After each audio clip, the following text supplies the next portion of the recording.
O Senhor esteja convosco, Ele está no meio de nós. Proclamação do Evangelho de Jesus Cristo, segundo Mateus. Glória a vós, Senhor.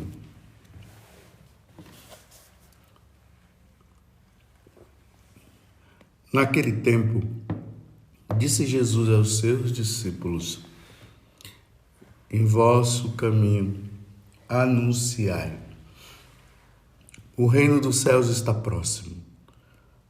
Curai os doentes, ressuscitai os mortos, purificai os leprosos, expulsai os demônios. De graça recebestes, de graça deveis dar. Não leveis ouro, nem prata, nem dinheiro nos vossos cintos, nem sacola para o caminho, nem duas túnicas, nem sandálias, nem bastão, porque o operário tem direito ao seu sustento. Em qualquer cidade ou povoado onde entrardes, informai-vos para saber quem ali seja digno. Hospedai-vos com ele até a vossa partida. Ao entrardes numa casa, saudai-a. Se a casa for digna, desça sobre ela a vossa paz. Se ela não for digna, volte para vós a vossa paz. Se alguém não vos receber, nem escutar a vossa palavra, saí daquela casa ou daquela cidade e sacudi a poeira dos vossos pés. Em verdade vos digo, as cidades de Sodoma e Gomorra serão tratadas com menos dureza do que aquela cidade no dia do juízo. Palavra da salvação. Glória a vós, Senhor. Estamos dando continuidade a esse Evangelho de São Mateus, que se deu ali com a escolha dos apóstolos. Lembremos que ontem Jesus dizia para os apóstolos que eles deveriam ir pregar agora, anunciar a boa nova, dizendo: o reino dos céus está próximo. Esse era o conteúdo da pregação. Os apóstolos deveriam suscitar no coração do povo eleito, e esse é o detalhe, porque Jesus havia dito que o evangelho deveria ser pregado primeiro ao povo de Israel, o povo de Deus. Os judeus eram o povo escolhido. E o conteúdo era esse: olha, o reino dos céus está próximo. Jesus está próximo, Ele está agora no meio de nós. O Messias esperado, Ele está aqui. Mas, ao mesmo tempo, esse reino de Deus que está se aproximando de nós, no sentido de que um dia nós estaremos lá no céu. Então, Jesus agora veio preparar o povo, apresentando a eles o Pai, o Espírito Santo, Ele, mostrando para eles que Ele é Deus. Lembremos que João Batista também fez uma preparação para que o povo pudesse receber Jesus, levando as pessoas à penitência. E João Batista mandava as pessoas se converter. Jesus, quando ele começa a pregar, ele começa a dizer: convertei-vos e crede no Evangelho. E agora estão aí os apóstolos indo para que as ovelhas perdidas de Israel, vocês ouviram ontem, né? Nós ouvimos isso ontem, para que as ovelhas perdidas de Israel, elas pudessem voltar. Na primeira leitura hoje do profeta Oséias, esse capítulo bonito, que é o capítulo 11, do versículo 1 a 4, depois de 8 a 9, quando Deus compara o povo de Israel a uma criança que ele ama. Nós somos amados demais por Deus. Ele dizia, quando Israel era criança, eu já o amava, e desde o Egito chamei meu filho. Quanto mais eu o chamava, tanto mais eles se afastavam de mim, e imolavam os Baals e sacrificavam aos ídolos. Quanto mais eu o amava, quanto mais eu o chamava, mais eles se afastavam de mim. Olha só. Veio para o que era seus, e os seus não o receberam. O prólogo do Evangelho de São João, no capítulo 1. Então, essa primeira evangelização, ela se dá justamente isso aos perdidos, aqueles que estavam vivendo uma vida errada. Então, vão, anuncie o reino dos céus, está próximo. A coisa era tão intensa que o próprio Jesus agora fala para os apóstolos não ficar levando nada não, nada que pudesse apegá-los. Era preciso que eles estivessem com as mãos livres de qualquer coisa, porque é para hoje, como nós costumamos dizer, pelo menos aqui, nós brasileiros, nós dizemos assim, é para ontem, quando a coisa é muito séria, que nós precisamos resolvê-la logo. É isso que nós dizemos, é para ontem, ou seja, não podemos deixar mais, não podemos mais enrolar, não podemos mais procrastinar, é para hoje. A salvação é para hoje, não podemos deixar para amanhã. Então os apóstolos tinham que estar livre de desapego, para poder estar livre para anunciar ao povo perdido de Israel, porque depois teria que ir também aos povos, às nações também que estavam perdidas, mas ali para o povo de Israel. E aí nós, no decorrer do Evangelho, nós vamos vendo, né? Quando vocês entrarem numa casa, vocês vão saudar com a paz. Se eles receberem a paz, está recebida, senão a paz vai voltar para vocês. E agora, meus irmãos, essa palavra dramática, dura, mas que salva. Olha bem, a palavra é dura, mas salva. Ela deve despertar no coração do povo de Israel. E como eu dizia agora para os católicos, o evangelho é para todo mundo, mas as ovelhas também perdidas aí no catolicismo, que tem muita gente que está perdida. Versículo 14, capítulo 10 de São Mateus. Se alguém não vos receber, nem escutar vossa palavra, sair daquela casa ou daquela cidade e sacudir a poeira dos vossos pés. Santo Hilário, fazendo um comentário sobre esta passagem, ele dizia assim que o que Deus estava dizendo era o seguinte: já que não querem receber, que a maldição permaneça naquele lugar. A maldição aqui, meus irmãos, significa não quiseram ouvir a palavra de Deus. Aquele que não quer ouvir a palavra de Deus, ele se torna maldito. A maldição aqui é a perda da eternidade, é a perda da salvação. Não é nem a perda da eternidade, porque todos nós iremos para a eternidade e vai depender de como nós recebemos o Evangelho.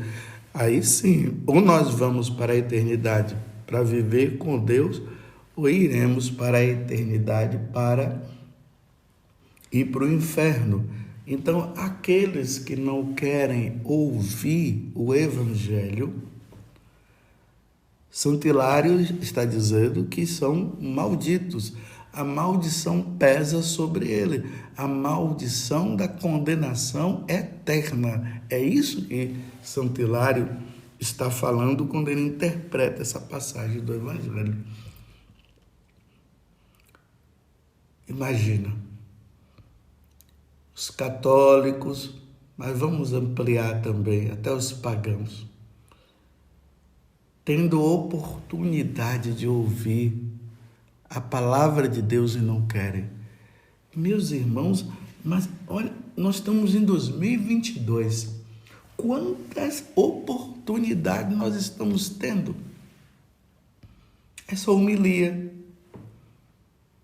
Quantos católicos aí que estão lutando por uma evangelização, estão anunciando nos Facebooks, nos Instagrams e outros meios, nos WhatsApp, mandando, ensinando quantos cursos sobre a igreja, onde estão ali ensinando o que verdadeiramente aconteceu no decorrer da igreja, porque existem ideologias por aí que estão falando o contrário e tem muita gente entrando e detestando a igreja sem saber o contexto das coisas. Quantos cursos de teologia, quantos cursos até de filosofia que ajudam na compreensão. A gente vai através da razão até chegar um momento que nós precisamos transcender e aí Deus revela, e Deus revela a fé. Olha o catecismo da igreja, tão acessível às nossas mãos, a palavra de Deus tão acessível.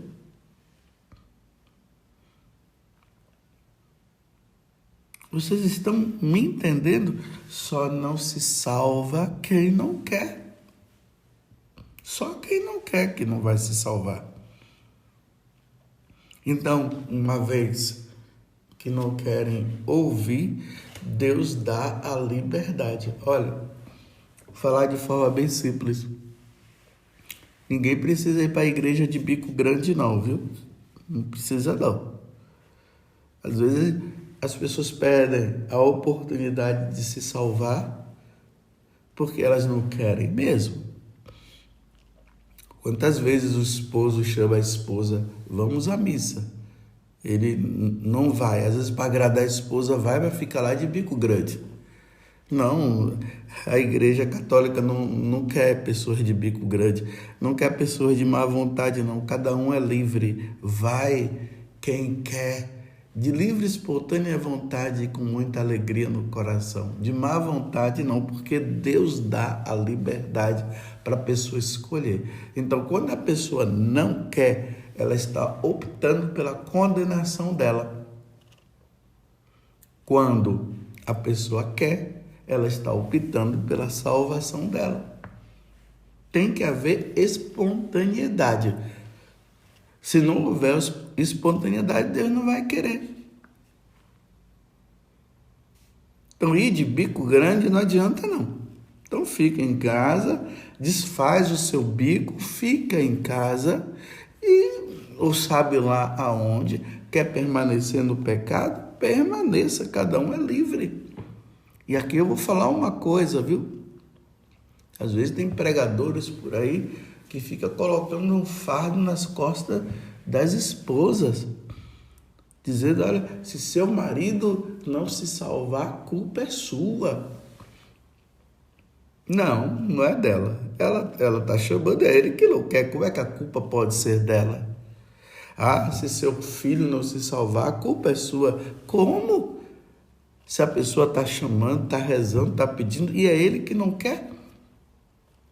Não vamos levar a culpa, não. É a liberdade. São Paulo, ele fez esse gesto também. Lá nos Atos dos Apóstolos, nós encontramos quando São Paulo estava pregando para os judeus, e os judeus não queriam abrir o coração. Ele chegou a um ponto que ele sacudiu a poeira, e essa poeira simboliza realmente as marcas, para deixar as marcas dos pés ali, as marcas da poeira que ficou na sola ou dos pés ou da sandália, simboliza justamente isso.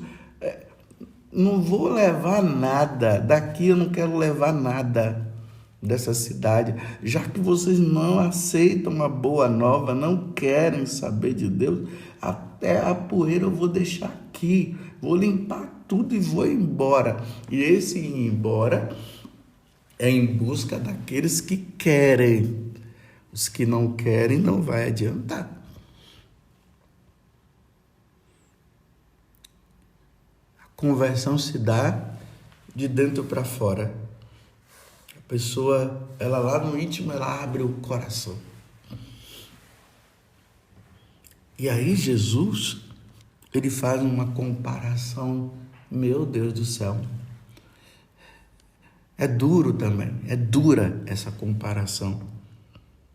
Então, se alguém não vos receber, nem escutar a vossa palavra, saí daquela casa ou daquela cidade, tá vendo?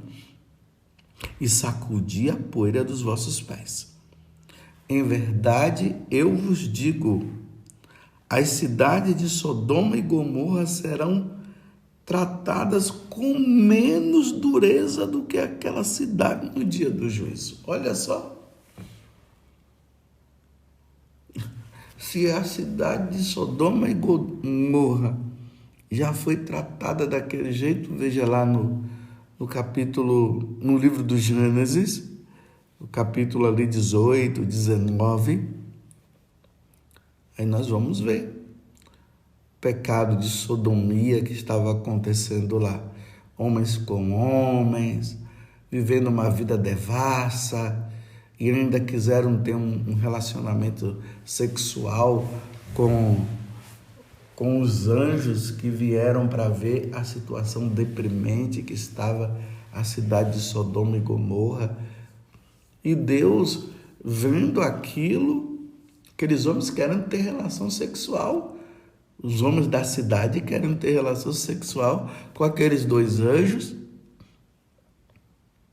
Tanto que Ló ofereceu as filhas virgens deles, não quiseram, eles queriam os homens.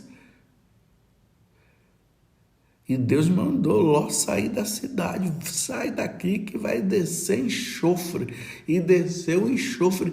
Vamos imaginar, meus irmãos, aqueles enxofres, aquele fogo pegando no corpo daquelas pessoas, e as pessoas morrendo daquela forma. Parece filme de terror. Mas é porque eles não quiseram saber de Deus. E eles quiseram viver aquela vida errada, aquela vida devassa. Então a cidade de Sodoma e Gomorra foi totalmente destruída. Não sobrou nada por causa dos pecados, porque eles não quiseram saber de Deus. Aí Jesus agora está dizendo que as ovelhas perdidas de Israel, porque já ouviram a boa nova, já conhecem,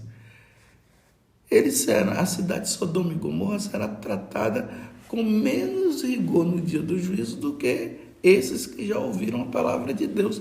Vocês estão entendendo que situação difícil? Quanto mais Deus amava, quanto mais Deus chamava, como diz no livro de Oséias, na primeira leitura, o povo se afastava, o povo não queria. Olha que situação que nós estamos agora. Como diz lá Santo Agostinho, que o pecado contra a natureza é um dos maiores pecados que pode existir. E olha como está agora. Ontem eu estava assistindo o jornalismo e eu fiquei assim abismado mais uma vez, mostrando lá nas redes sociais um casal, que não é casal, agora é trisal, né? Casal é um homem e uma mulher. Trisal são 3. Será que veio? Não sei nem se a forma correta é essa. É quadrisal, quinquasal, sextasal, sei lá. Então, 3 pessoas que vivem dizendo que vivem um matrimônio. Como pode-se viver um matrimônio entre 3 pessoas? Eu não consigo entender. Isso se chama orgia. Isso é perversidade, isso é orgia. E eles mostrando lá, 2 mulheres e um homem, mostrando aí nas redes sociais, mostrando que é possível viver assim, uma grávida. E aí a grávida mostrando a barriga dela, a gravidez dela, a mulher que tem um caso com ela ali, porque era uma foto praticamente de nudez, colocando as mãos no seio para não mostrar ali, porque era uma foto. Então, a mulher da mulher junto com a mulher do homem, aí a mulher olhando para o homem, e os 3 dizendo ali que vão criar aquela criança. Isso é inadmissível para nós católicos. E como eu sempre digo, né? Para quem é do mundão, que não quer saber de Deus, pode viver. Não deveria viver porque isso não é de Deus, mas querem viver. Mas imagine um católico vivendo esse tipo de vida, um batizado. Imagina só, Deus não vai tolerar. Se Deus não tolera para os pagãos, mais ainda para os católicos, pelo amor de Deus, não espero que tenha católicos aí que esteja dando like, né, e dizendo que bonito, né? Não. Aí quando nós olhamos na Sagrada Escritura, vamos lá no livro do Gênesis, quando Deus criou o homem e a mulher, ele cria o homem e a mulher, e ali já mostra a questão do matrimônio. E o matrimônio, Deus diz, um homem deixará a sua família para viver com uma mulher. Não é nem 2, nem 3, nem 4. Para viver com uma mulher e a mulher viver com um homem. E ali já não serão 2 carnes, mas uma carne só. É isso que está no livro do Gênesis. Veja lá no capítulo 2. Está lá. Do livro do Gênesis. Deus não falou 3 e 4. Aí tem determinados comentários que as pessoas dizem assim, que os povos viveram isso, e essa questão colocada aqui é uma imposição da religião judaico-cristã. Sim, não é uma imposição, mas é um ensinamento. Quando Deus disse ir por todo mundo e pregar o evangelho, é para isso. É para mostrar para os povos pagãos que estão vivendo essa libertinagem dentro da cultura deles, sim, mas eles estavam errados, para que eles pudessem viver o matrimônio segundo Deus, porque os homens deram as costas para Deus e entrou nessa coisa aí. Muita gente com um monte de homem, com um de mulher, sei lá. Então, realmente, o evangelho do Deus que se revelou no meio de nós vai a todos os povos, através dos apóstolos, para dizer para eles nada de trisal. É casal, é um homem e uma mulher. Nada de homem com homem, nada de mulher com mulher. Essa é a boa nova. Porque quando os homens dão as costas para Deus, eles vivem como animais. Está vendo que confusão? E Deus está dizendo aqui, Jesus está dizendo, as pessoas, os católicos, serão tratados com muito, muito mais rigor do que o povo de Sodoma e Gomorra, que não sobrou ninguém diante desta situação que está aí. E olha, eu vou dizer uma coisa, a situação está ficando tão feia que isso tudo está sendo uma preparação para que os homens comecem a praticar a bestialidade, sendo que já está havendo essa prática. E vai começar os homens a partir desta situação aí, dessas orgias, eles não vão se sentir saciados e eles vão partir para os animais. Embora isso já esteja acontecendo, mas ainda não está tão declarado, mas já se está partindo para os animais. Vocês estão vendo que situação difícil, meus irmãos e minhas irmãs? Para nós católicos, não. Mas tudo se fará na liberdade. A igreja anuncia o evangelho, a igreja diz que isso é errado, que Deus não quer, mas cada um é livre para decidir. Não, ninguém vai agora entrar em guerra, briga, não. Cada um vai vivendo a sua vida. Mas no dia do juízo, tanto particular, o juízo particular é quando nós morremos. Morremos e em seguida nós já somos julgados. Hebreus 9, 27, pode olhar lá. Esse é o juízo particular. E já nesse juízo particular, Deus já condena. Aí vem a condenação eterna. E depois, no juízo universal, só haverá confirmação. Quem está no inferno, quem está no céu, já está no céu. E quem está quem estiver no purgatório, irão para o céu, porque quem está no purgatório é salvação garantida, mas está passando pela purificação da alma, porque é o que a igreja nos ensina e eu creio nisso. Depois o purgatório vai desaparecer, porque no juízo universal não haverá mais motivo de existir o purgatório, porque esse mundo desaparecerá e só sobrará, meus irmãos, o céu e o inferno. O inferno para os condenados e o céu para aqueles que foram salvos. Enquanto isso, aqui é na liberdade. Quem quer, quer. Quem não quer, não quer. Que Deus nos ajude, meus irmãos. Que Deus nos conceda que nós, católicos, vivamos na santidade. Precisamos viver na santidade. Eu vou repetir de novo.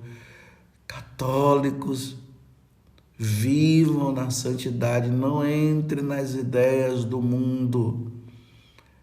E uma recomendação para quem está no mundão e não quer saber de Deus: volta. Deus ama você, Deus quer a sua salvação. Mas se você não quer, então que a poeira seja sacudida.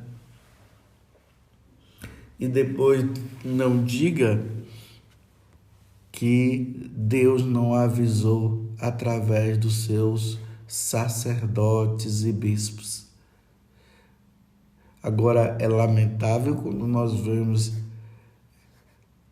a hierarquia da igreja, sacerdotes e bispos, é lamentável apoiando esse tipo de coisa e batendo palmas e dando like e dizendo que é bom, é bonito, se pode viver esse tipo de vida assim, porque todo mundo é livre. Não. Sim, nós somos livres para escolher, mas vai ser lamentável quem faz e quem apoia. Vai ser lamentável a condenação eterna para elas. É uma verdade, é dura, mas é. É a verdade. Então vamos viver a santidade, meus irmãos. Vamos ser santos.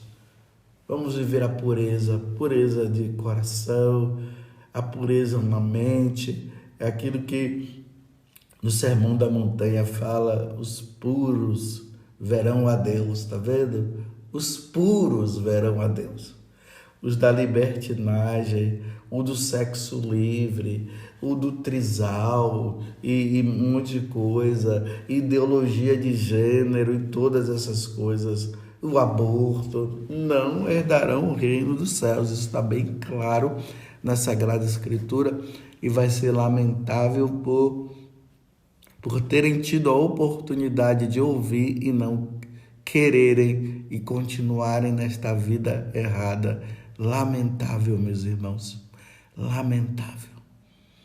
Enquanto isso, nós vamos pedindo a Deus a graça de sermos fiéis, porque vocês sabem como é que nós somos, né? Essa natureza nossa. De repente, hoje nós estamos dizendo que está tudo errado e de repente estamos dizendo que tudo está certo. Não, não vamos dizer. Não podemos dizer e nem podemos viver essas coisas. Aquele que perseverar até o fim será salvo. Entendeu? Que Deus nos dê a graça da santidade. Que os nossos se salvem e que nós nos salvemos. Porque a salvação vem por meio de nosso Senhor Jesus Cristo. Eu sou o caminho, a verdade e a vida. Quem crê em mim jamais será condenado. Ninguém vai ao Pai senão por mim. Louvado seja nosso Senhor Jesus Cristo, para sempre seja louvado, e a nossa Mãe Maria Santíssima.